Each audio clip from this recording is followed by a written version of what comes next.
आज मैं आपको अपने जीवन के बारे में बतलाना चाहता हूँ। जो मेरे जीवन में प्रभु ने कार्य किया है उन सभी को आपके साथ में मैं बांटना चाहता हूँ। कई लोग ऐसे संसार में पाए जाते हैं जो अभी भी दुख में या मसीह को नहीं जानते हैं और वे संसार में डूबे हुए हैं और वे शांति को खोज रहे हैं, प्यार को खोज रहे हैं। इसी प्रकार से मेरे जीवन में भी हुआ था। मैं अपने बारे में आपको कुछ बताना चाहता हूँ। मेरा अभी एक मसीही फैमिली था और उसमें मेरे दादू दादी, माता पिता और कोई भी थे जो लोग सभी कोई बहुत खुश थे उस समय।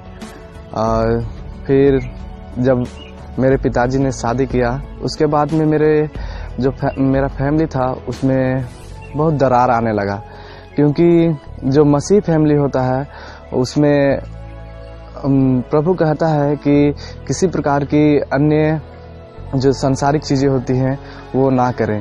तो जो मेरी माँ थी वो एक हड़िया बेचने वाली औरत थी और जब वो हमारे घर में आई तो उन्होंने जो वह मसीह फैमिली था उसमें वो हड़िया बेचने लगी, नाना प्रकार की बातें करने लगी। तो इससे यह हुआ कि प्रभु का जो अनुग्रह था हमारे फैमिली के ऊपर वो थोड़ा कम होने लगा, जिसकी वजह से हमारे परिवार में अनबन होने लगी और हम लोग एक दूसरे से दूर होने लगे। उससे ये हुआ कि हमारी जो धार्मिकता थी वो टूट गई, जिसकी वजह से हमारे बीच में दुख अशांति आने लगी।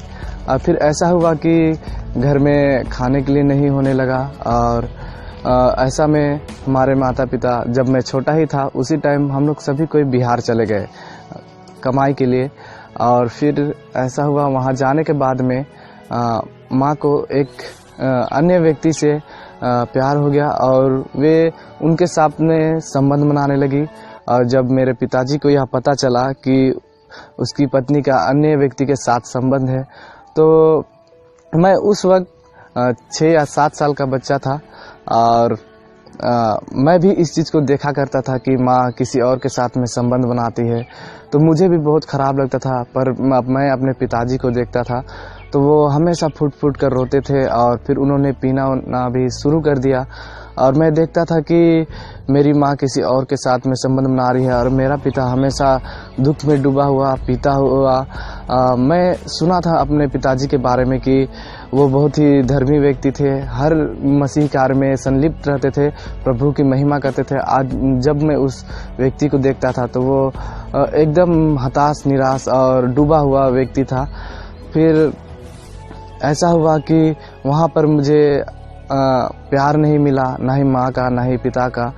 तो ऐसा में मैं बहुत ही अंदर टूटता गया, मुझे किसी की परवाह नहीं रही, ना ही मुझे अपनी माँ ना ही पिता का।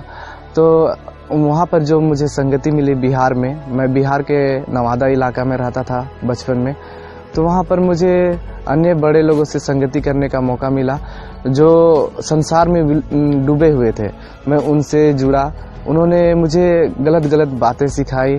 उनके साथ रहते रहते मैं भी सिगरेट, गांजा, दारू, अन्य प्रकार की चीज़ों को मैं पीने लगा।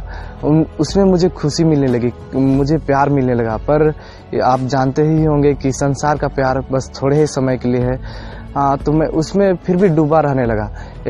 जब मैं 8 साल का हुआ तब मैं इतना ज़्यादा नशा करता था कि मुझे कुछ होश ही नहीं रहता था कि मैं क्या कर रहा हूँ क्या नहीं।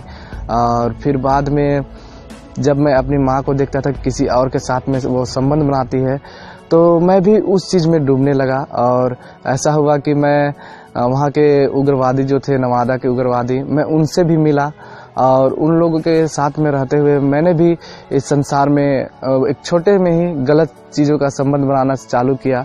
और ऐसा हुआ कि मैं उसमें डूबता चला गया। जो चीज़ एक बच्चे को नहीं करना चाहिए था मैं उन चीज़ों को करने लगा और मैं इस संसार में पूरी तरह से डूब गया था।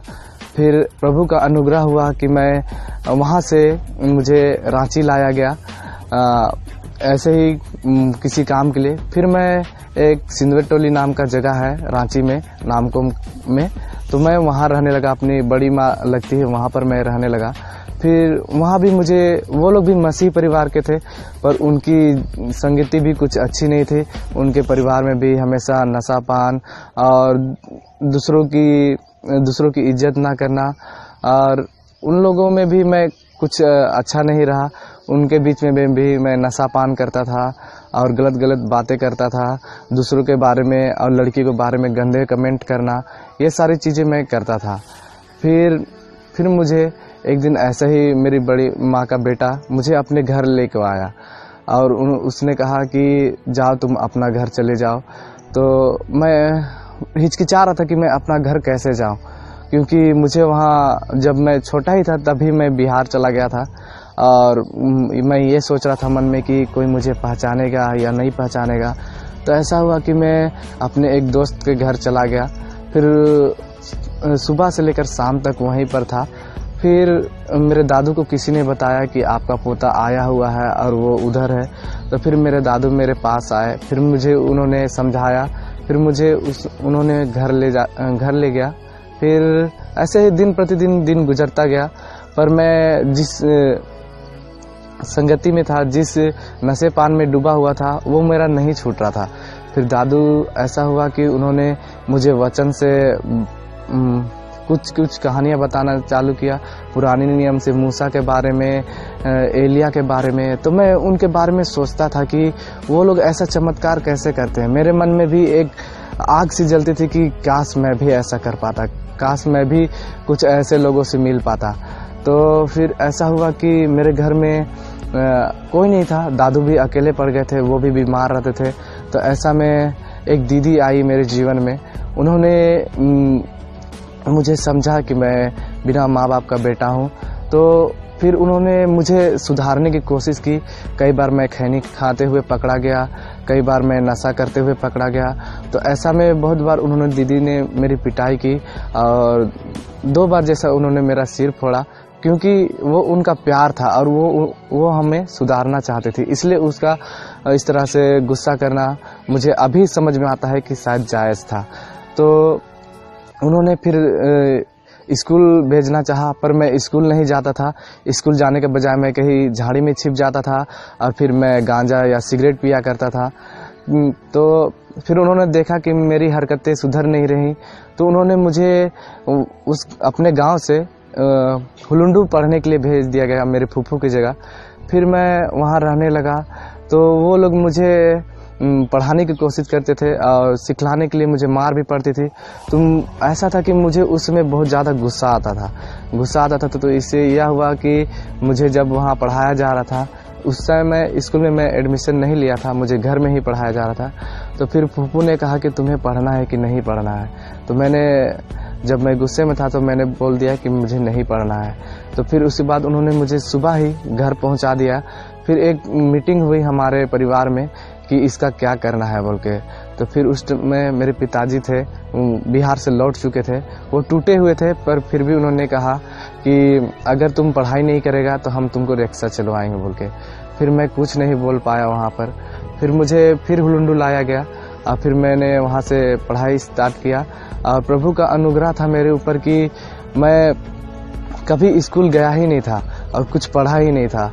तो प्रभु ने मुझे 6 महीने के अंदर में जो भी 1 से लेकर 3 क्लास तक की जो पढ़ाई होती है, उस 6 महीने के अंदर में ही मुझे प्रभु ने वो सारी चीज़ को सिखाया और मुझे आगे बढ़ाने के लिए तैयार किया।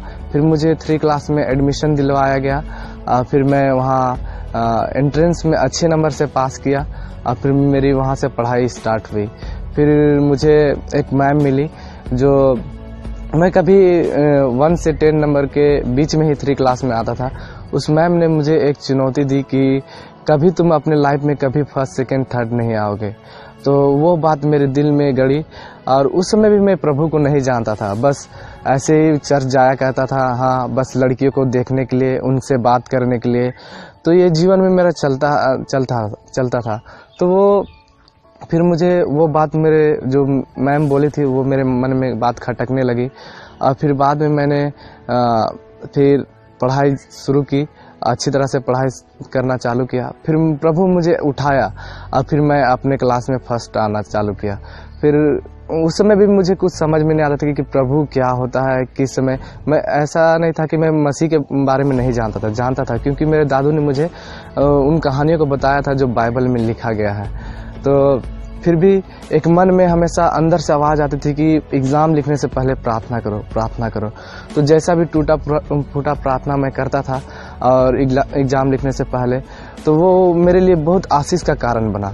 मैं जो भी एग्ज़ाम लिखता बस थोड़ा सा ही प्रार्थना करता था कि प्रभु मुझे आशीष दीजिए, मैंने पढ़ाई नहीं की है तो उसमें अपने आशीष को दे ताकि मैं अच्छे प्रकार से एग्ज़ाम को लिख सकूं।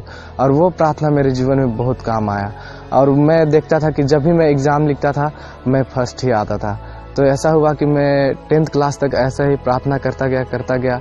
फिर ये हुआ कि मैं मैट्रिक पास कर गया और फिर मुझे अपने घर वापस लौटने का मौका मिला। और उसी बीच में मेरा एक बहुत बड़ा हादसा हुआ कि मैंने अपने पिताजी को खो दिया।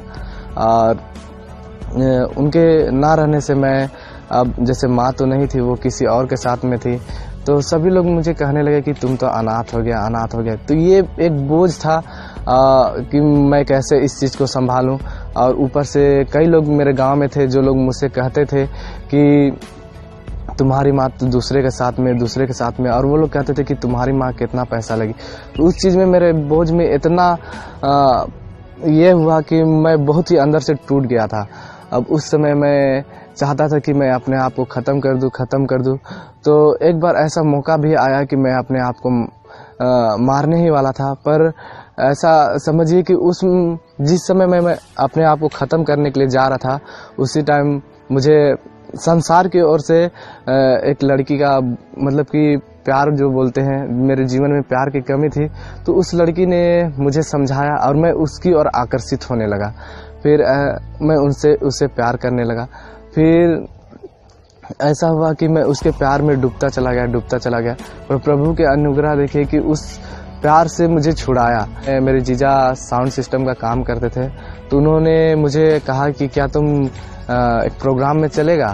तो मैंने कहा कि चलिए, मैं तो फ्री हूँ, 10th क्लास के बाद मैं फ्री था।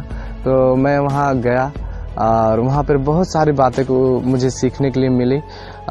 लेकिन मेरे मन में हमेशा यही चलता था कि हाँ, ये लड़की सुंदर है ये। और उस समय भी मैंने नशा को नहीं छोड़ा था।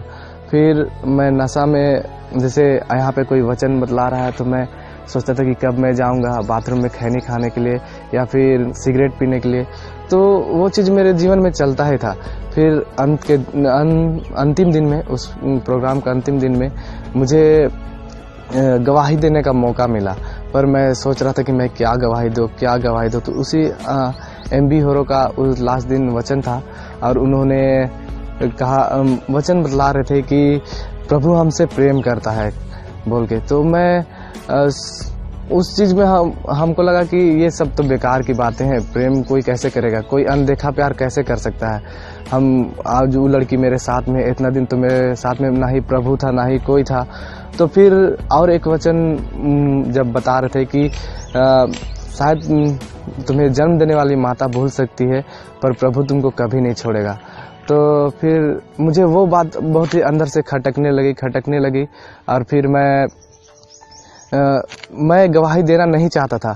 पर वहाँ पे मैंने देखा, जब आखिरी था उस समय कोई बोला गया स्टेज में कि आपके जीवन में कुछ गवाही उत्पन्न हुई। तो कोई व्यक्ति नहीं जा रहा था। तो मुझे मन से अगवाई आई कि क्यों ना मैं स्टार्ट करूं बोल के। तो फिर मैं गया स्टेज में, फिर मैंने बताया कि हाँ, मैं ऐसा लड़का था, मतलब ऐसा काम करता था। फिर भी मैंने वहाँ पे किसी चीज़ को खुल के नहीं बताया, पर मेरे लिए एक अच्छी शुरुआत थी कि मैंने वहाँ पर अपने जीवन के बारे में कुछ बतलाया। फिर ऐसा ही हुआ कि मैं 12th में साइंस लेकर पढ़ने लगा गोस्नर कॉलेज में।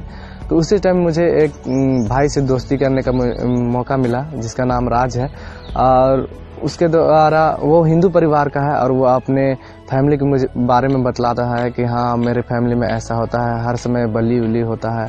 तो फिर मुझे एक प्रोग्राम का कैंपस क्रूसेड से ही फॉर्म मिला। फिर मैंने उस लड़के को पूछा कि क्या तुम चलोगे इस प्रोग्राम में बोल के। तो हमें दार्जिलिंग में घूमने का मौका, हम लोग मेन जा रहे थे कि हाँ हम लोग को दार्जिलिंग जाना है, घूमना है और उस प्रोग्राम में उस दार्जिलिंग की कोई लड़की को पटाना है बोल के। तो फिर ऐसा हुआ कि जिस दिन हम लोग ट्रेन में जा रहे थे तो उसका दूसरा दिन, पहला दिन तो कुछ नहीं हुआ, फिर दूसरा दिन हम ट्रेन के गेट के पास में बैठे हुए थे और हम लोग नीचे मतलब कि गेट के नीचे वाला फ्लोर का जो सीढ़ी होता है उसमें अपना पैर रखे हुए थे। तो उसी समय मालदा का स्टेशन आता है, तो वहाँ का डिवाइडर जो ट्रेन से जो गैप रहता है वो गैप अचानक ही सट गया और उसमें उस वक्त हमारा पैर पूरा तरह से नीचे में फंस चुका था और हम ना ही चिल्ला पा रहे थे ना ही कुछ बोल पा रहे थे। तो उस समय ऐसा था कि हमारा पैर कट जाता, पर ऐसा नहीं हुआ। हमें लगा कि किसी ने हमारा हाथ धर के वहाँ पर से हमारा पैर निकाल लिया और हमें पीछे की ओर खींच लिया। तो उसमें एक अजीब सा अनुभव हुआ कि कोई तो था जो हमारा पैर वहाँ से निकाला, क्योंकि वहाँ कोई ऐसा चीज़ ही नहीं था जो हम लोग वहाँ पे बच पाते। पर प्रभु का अनुग्रह देखिए, अगर प्रभु आपको बुलाना चाहता है तो वह कैसा भी करके आपको अपने समीप बुला लेगा। तो वो एक अनुभव था। फिर हमने वहाँ पे बाथरूम में जाके प्रार्थना की कि प्रभु आपका धन्यवाद हो। और जो हिंदू भाई मेरा अभी सबसे अच्छा दोस्त है, वो दोस्त मेरे साथ में प्रार्थना किया। फिर वहाँ पर हमने दार्जिलिंग में जब शाम के समय प्रार्थना हो रहा था तो वहाँ के जो वक्ता थे उन्होंने कहा कि क्या अपने जीवन को प्रभु को समर्पित करना चाहते हैं। तो फिर हम लोग को मन में अगुवाई हुई कि जो आज हमारे साथ में हुआ उस चीज़ को एक्सेप्ट करके हमें प्रभु को समर्पित करना चाहिए अपना जीवन को। तो हमने वहाँ जाकर प्रार्थना की और फिर प्रभु ने वहाँ पर मुझे छुआ और कहा कि तुम मेरा प्रिय पुत्र है और मैं तुझसे बहुत प्रेम करता हूँ। तो फिर ये हुआ। फिर मैंने उन सारी जो संसार में जो चीज़ें करते हैं, प्यार मोहब्बत, तो वो मुझे एक अजीब सा अनुभव होने लगा कि उन जो संसार में जो व्यक्ति प्रेम करता है वो बहुत सारा चीज़ आपसे झूठ बोलता है, बहुत सारा चीज़ छिपाता है, पर प्रभु ऐसा आपके जीवन में है जो कुछ आपसे छिपाता नहीं है और आपसे कभी झूठ नहीं बोलता। उसका प्यार खरा है। अगर आप उसके प्यार को जानोगे तो संसार के प्यार से हमेशा के लिए दूर हो जाओगे।